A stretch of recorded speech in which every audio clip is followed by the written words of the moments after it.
Hola, ¿qué tal? Vamos a continuar con la clase de teoría electromagnética. Esta es la segunda clase y vamos a ver algunas particularidades de lo que vimos la clase pasada acerca de las ecuaciones de Maxwell. Establecíamos que las ecuaciones de Maxwell nos permiten calcular el campo eléctrico, que va a ser una función de la posición y del tiempo, y el campo magnético, que también va a ser algo que va a depender de la posición y del tiempo. ¿Cómo encontramos estos campos? Bueno, estos campos los vamos a encontrar como solución de este conjunto de 4 ecuaciones escritas en forma local y para el vacío, que son las ecuaciones de Maxwell. Pero si nosotros las vemos, podríamos decir, ok, tenemos un total de 4 ecuaciones, la número 1, 2, 3, 4, pero si estas las extendemos, en realidad, dado que estamos utilizando notación vectorial, cuando las extendemos para resolverlas adecuadamente y obtener el campo eléctrico y el campo magnético, resulta que se complica un poquito el asunto. ¿Por qué? Porque estas ecuaciones, al estar en forma vectorial, recuerden que un vector tiene 3 componentes. Es decir, tiene 3 direcciones. Por ejemplo, en el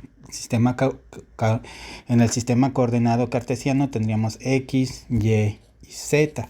Es decir, teníamos un campo eléctrico en X, un campo eléctrico en Y y un campo eléctrico en Z. Igual para el campo magnético en X, un campo magnético en y un campo magnético en Z. Entonces, en realidad, cuando nosotros extendemos, a eso me refiero, este conjunto de 4 ecuaciones, nos quedan más ecuaciones. Voy a hacerlo. Por ejemplo, esta que está aquí, la primera, la marcada como número 1, es sencillo porque de este lado esto es un escalar.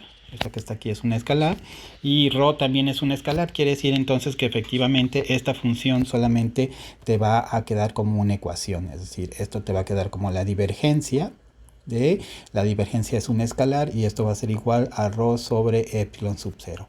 Si esto lo expandemos, en realidad esto lo que quiere decir, utilizando el operador de divergencia, es que esto te va a quedar la derivada del campo en X con respecto a X más la derivada con respecto al campo en Y con respecto a Y más la derivada con respecto al campo en Z con respecto a Z. Esto debe ser igual a ρ sobre epsilon sub 0. Esta es una constante. Luego entonces esta ρ probablemente sea una función que dependa de las posiciones y del tiempo. ¿Ok?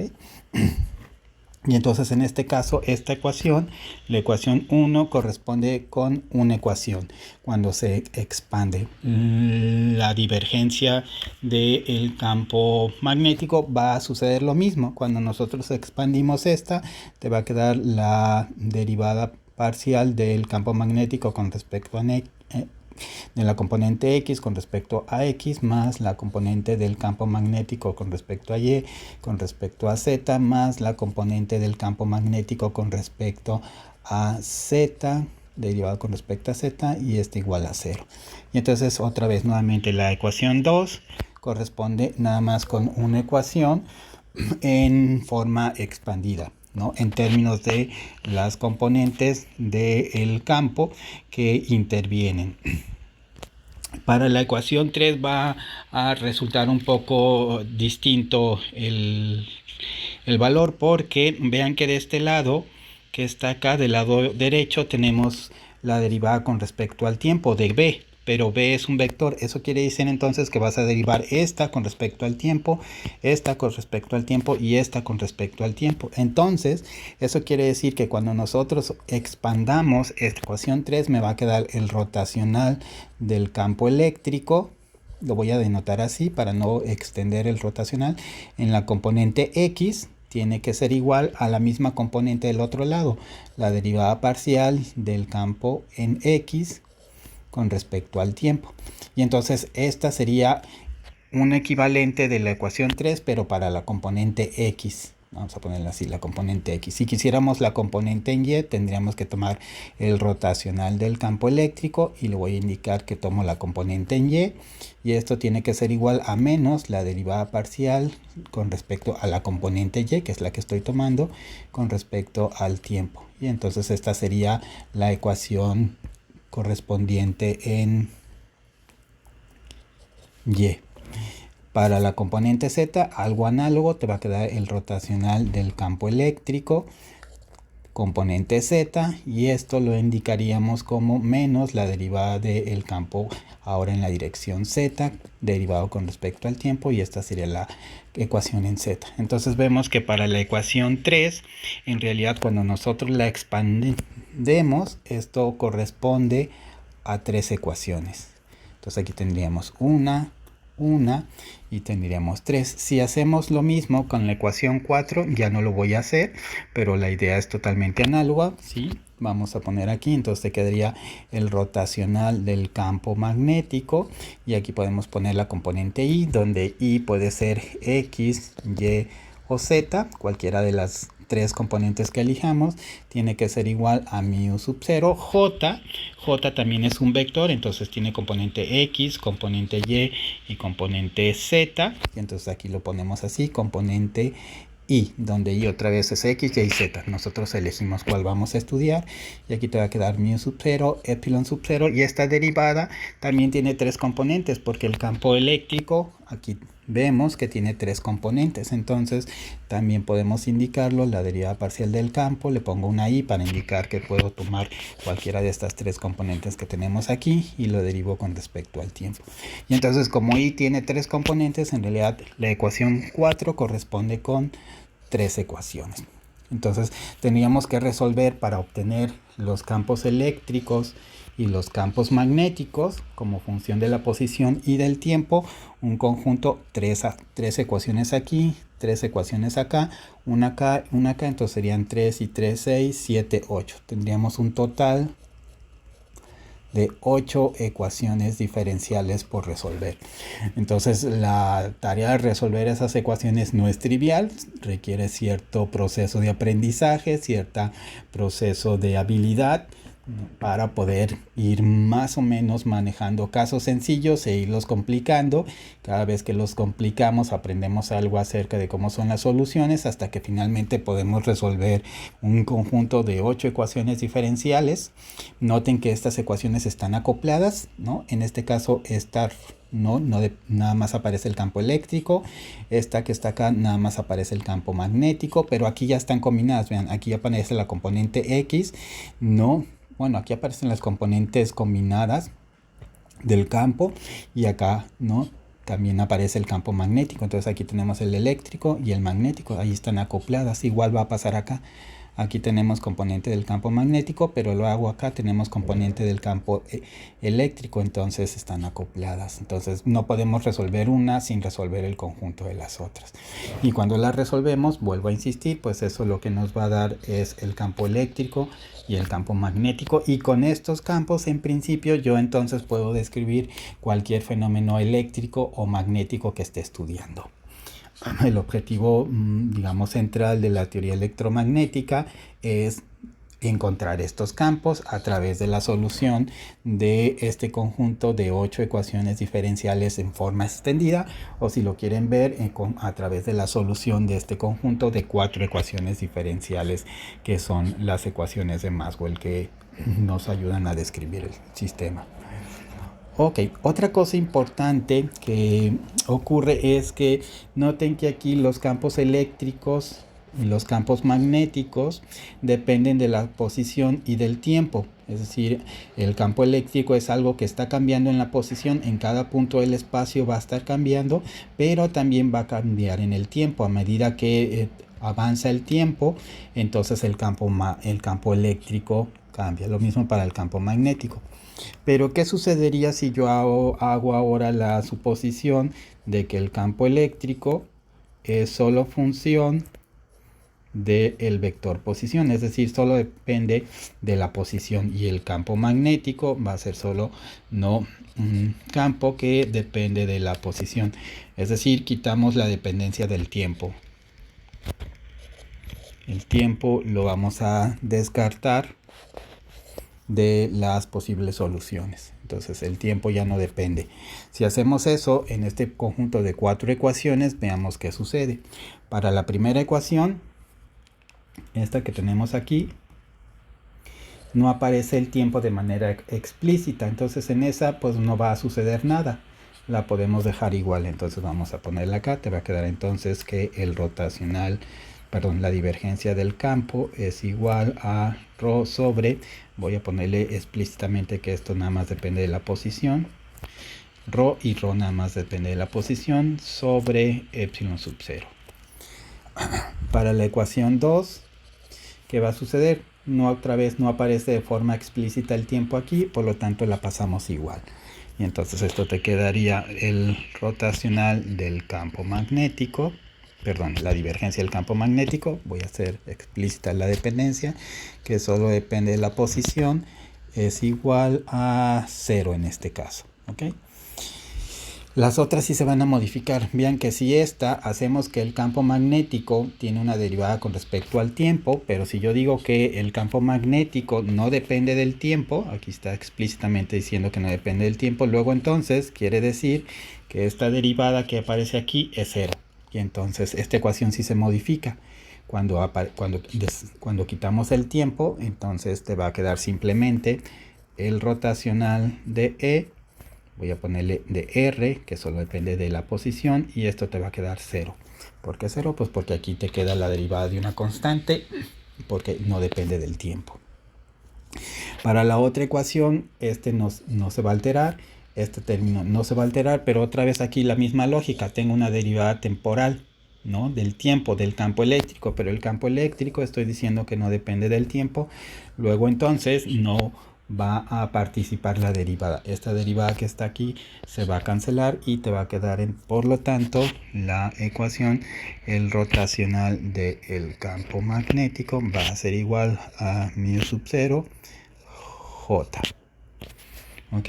Y entonces estas serían el conjunto de las 4 ecuaciones de Maxwell cuando quitamos el tiempo. Si quitamos el tiempo se simplifican, ¿no?, a estas 4 ecuaciones. ¿Y por qué ellos se simplifican? Porque vean ahora algo muy interesante que sucedió. Si yo quito el tiempo, entonces las ecuaciones del campo eléctrico y el campo magnético están desacopladas. Vean que de este lado tenemos solamente ecuaciones que tienen al campo eléctrico y del lado derecho tenemos ecuaciones que solamente dependen del campo magnético. Y entonces se pueden resolver por separado. Resolvemos estas dos ecuaciones y de aquí al resolverlas lo que vamos a encontrar es E como función de R. Resolvemos estas dos ecuaciones y entonces aquí lo que vamos a encontrar es B como función de R. Y los fenómenos eléctricos y los fenómenos magnéticos, digamos que no estarían conectados. Serían dos cosas que se pueden tomar o estudiar por separados.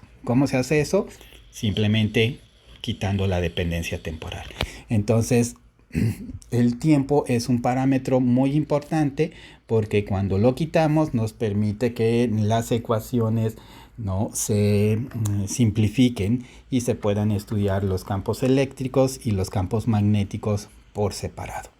Y entonces eso es lo que vamos a hacer. Vamos a primero estudiar a lo largo del curso los campos eléctricos, que solo dependen de la posición. Una vez que obtengamos básicamente idea de cómo resolver este conjunto de dos ecuaciones, pasamos al campo magnético, que no depende del tiempo, nos va a dar B, y luego ya al final vamos a activar el tiempo y vamos entonces a resolver este conjunto para un caso específico de las 4 ecuaciones de Maxwell, pero ahora de campos que dependen de la posición y que dependen del tiempo. Otra cosa interesante en este par de ecuaciones es que si se fijan son más o menos simétricas. Es decir, ¿qué quiero decir? Que para encontrar el campo eléctrico yo necesito tener dos operaciones, un operador de divergencia y un operador de rotacional, ¿no? Y ya con eso en principio conocería el campo eléctrico. Para el campo magnético la misma historia. Vean, necesito conocer un operador de divergencia y un operador de rotacional. y obtendríamos el campo eléctrico. Y entonces eso es interesante porque básicamente los mismos métodos que utilicemos para resolver la ecuación de este lado para el campo eléctrico, pues después los podemos extender, para utilizarlos en la solución del campo magnético. Otra cosa es que vean que son más o menos muy parecidas. Tenemos que la divergencia del campo eléctrico es igual a ρ, es decir, es distinta de 0. Y acá nos dio lo contrario, o sea, nos queda que la divergencia del campo magnético es igual a 0. ¿Ok? Eso es interesante. Y luego el rotacional es el que es igual a 0. Aquí nos está diciendo que el rotacional del campo eléctrico es el que es igual a 0. Y acá viceversa, nos está diciendo que el rotacional del campo magnético es el que es diferente de 0. ¿Ok? El que es diferente de 0. Y entonces la gente se puso a estudiar estos tipos de campos y encontró que estas propiedades son interesantes. Es decir, el campo eléctrico y el campo magnético tienen esta propiedad, ¿no? Cuando nosotros tenemos un campo, ¿no? Vectorial, y este campo vectorial, su rotacional es distinto de 0 y su divergencia es igual a 0, lo que vamos a decir es que este campo va a rotar. Y de ahí el nombre de rotacional. ¿Y qué quiero decir con rotacional? Pues que este campo se va a comportar así, como si fuera algo que está rotando. ¿Ok? Y entonces ya con eso de entrada sabemos cómo deben de ser los campos magnéticos que no dependen del tiempo. Deben ser campos que van a tener un comportamiento como de rotación, ¿no? Yo lo estoy poniendo así en este sentido. Puede ser que rote en el otro sentido. Algo así. ¿Ok? Entonces esto sería una solución característica de este conjunto de ecuaciones. ¿Ok? Si la divergencia es 0 y si el rotacional es distinto de 0, quiere decir que la solución de este campo tiene que ser algo que esté rotando, que esté girando. Por otra parte, si yo tengo un campo vectorial en el cual su rotacional es el que es 0 y su divergencia es la que es distinta de 0, entonces a lo que va a suceder es que a partir de un punto, ¿no?, central, que le podemos llamar que es la fuente, que va a estar identificada con esta ρ, el campo va a diverger, ¿no? Va a tener este comportamiento. Diverge, ¿no? Es como si saliera de ese punto. Ay, aquí ya me salieron los vectores. Algo así. Más o menos, espero dar la idea. Puedo poner las flechitas que están saliendo del punto, pero también podemos poner las flechitas que están entrando hacia el punto, que se dirigen hacia el punto. Cualquiera de las dos soluciones es válida.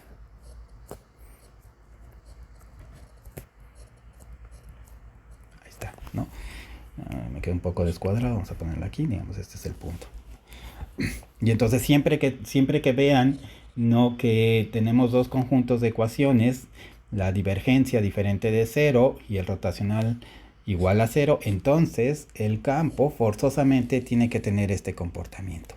Aún todavía sin resolver las ecuaciones, ya podemos intuir cómo va a ser el comportamiento del campo eléctrico y del campo magnético en general. Claro, habría que calcular el campo eléctrico en específico, los valores, etcétera, etcétera. Pero, digamos, como una primera aproximación, ya tendríamos entonces más o menos bosquejada cómo deberían de ser nuestras soluciones para el campo eléctrico y para el campo magnético, lo cual entonces es muy bueno porque tenemos ya un punto de referencia hacia dónde llegar. Y finalmente déjenme comentar algo interesante de este conjunto de par de ecuaciones, ¿no?, de ecuaciones de Maxwell, que ocurre en Maxwell, ¿no?, y ocurre también en cualquier otro conjunto de ecuaciones que sean vectoriales. Y las voy a volver a usar aquí. Entonces, cuando nosotros ponemos, ¿no?, este vector que aparece aquí, este vector E o este vector B, como les decía, ese básicamente lo que quiere decir es que este vector, que va a ser función de la posición y del tiempo, va a tener diferentes coordenadas, diferentes componentes. ¿ok? Entonces vamos a suponer que tiene en X de R y de T, le voy a poner así, en Y, más E en Y de R y de T, y esto va a ser en J, más E de Z de R y de T, y este lo vamos a poner en Z, ¿ok? Y este sería nuestro campo eléctrico. Pero entonces algo muy interesante es que uno podría decir, ok, entonces este conjunto de ecuaciones que dependen de estos vectores que aparecen aquí, ¿no? Este vector y este vector, ¿no? Van a depender de en dónde yo estoy definiendo este sistema coordenado. Eso quiere decir entonces que yo tengo que poner un sistema de coordenadas. Y en este sistema definir X, definir Y y definir Z. Y entonces voy a resolver este conjunto de ecuaciones para este sistema de coordenadas. ¿Ok? El sistema de coordenadas amarillo. Y eso lo que nos daría pues sería esta solución, o esta si quieren, ya vista en forma simplificada, notación.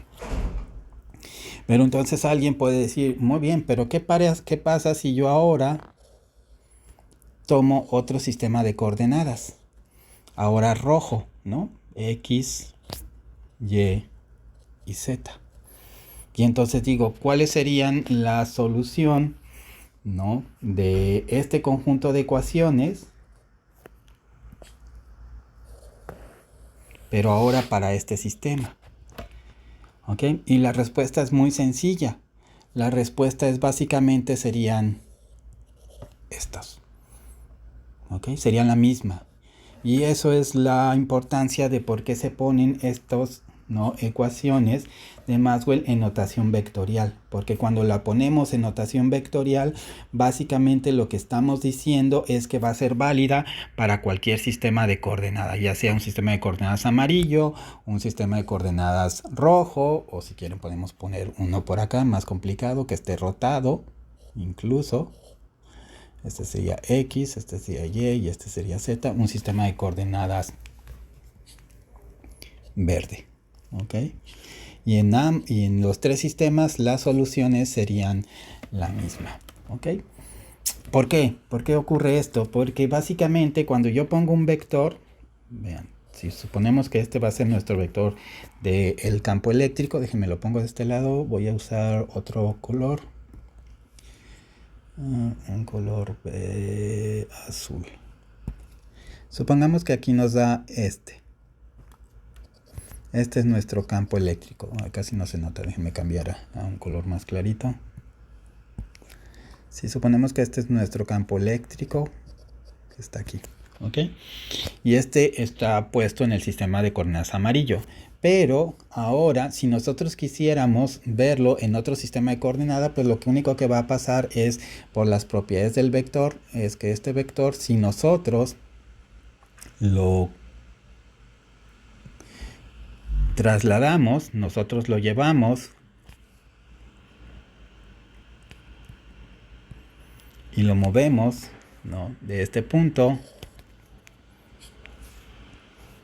a cualquier otro punto del espacio, digamos a otro punto por acá, mientras nosotros conservemos el mismo tamaño, esa es la condición de un vector, que tiene que tener este tamaño específico y tenga la misma dirección, ¿no? Nosotros lo podemos mover a cualquier lugar del espacio y entonces lo vamos a poner acá. Lo voy a poner aquí. Y entonces sigue siendo la misma solución, sigue siendo el mismo campo.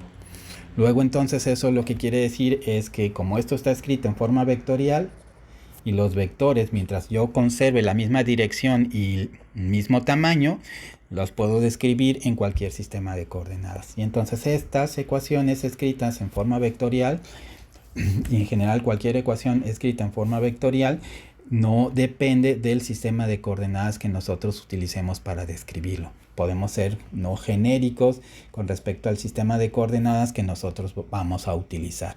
¿Okay? Podemos utilizar el amarillo, podemos utilizar el rojo, podemos utilizar el verde. En ambos sistemas nos va a dar el mismo vector y este vector le va a tener una dirección y un tamaño definidas, y en cada uno de los sistemas coordenados, en el amarillo, en el rojo y en el verde, te va a quedar el mismo vector, es decir, el mismo tamaño y la misma dirección. Y eso entonces garantiza que podemos utilizar este sistema de ecuaciones y resolverlo en cualquier sistema de coordenadas que a nosotros nos convenga. ¿Cuál vamos a utilizar? Pues eso va a depender del problema, ¿no? Podemos utilizar coordenadas esféricas, podemos utilizar coordenadas cilíndricas, coordenadas cartesianas, y si lo resolvemos ahí, entonces ya tenemos una solución, ¿no? Podemos pasar a otros sistemas, sí, podemos pasar a otros sistemas, y la información contenida en ese vector va a conservarse cuando usamos otros sistemas de coordenadas, ¿ok? Muy bien, con eso terminamos esta sección. Nos vemos la siguiente.